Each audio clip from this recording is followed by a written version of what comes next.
Well, we've had a good, way too much rain. But this is my spillway coming around the pond. And coming around the spillway hard. Boy, it was really hard yesterday.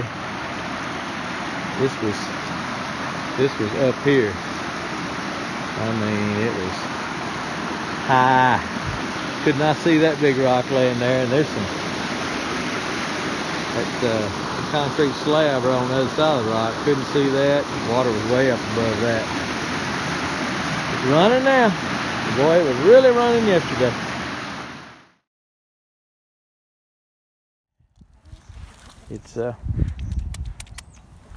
It's wet. I hesitate to even step out in it because I'm not wearing boots. But as you can see, that is smacking good there. When your feet start smacking, you know it's wet. The swales did their job.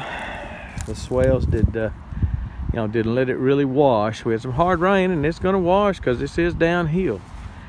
I don't know what the grade is. Not a huge grade. Did not wash the onions. Yeah, there comes some wind. Sorry about that. Didn't wash the onions, but you know, it did wash a little bit. Nothing came from up there down here. I'm trying to shield you from the wind. Nothing came from up there down here, but the rain that fell on the garden per se, it's a French word I don't use very often, per se. Nothing that fell on the garden itself, nothing that fell outside the garden came on the garden. In other words, what the rain didn't come from over here. That's a swell right there. We'll walk up there and see that. Most of you know, if you've been watching my stuff, you know what I'm talking about. That's that right there.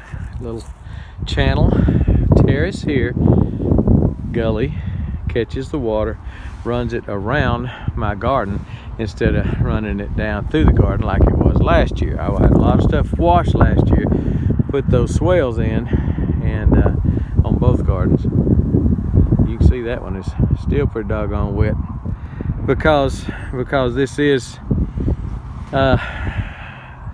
soggy.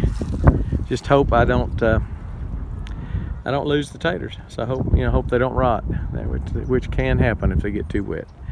Sorry about the wind. I'll go now. We're gone.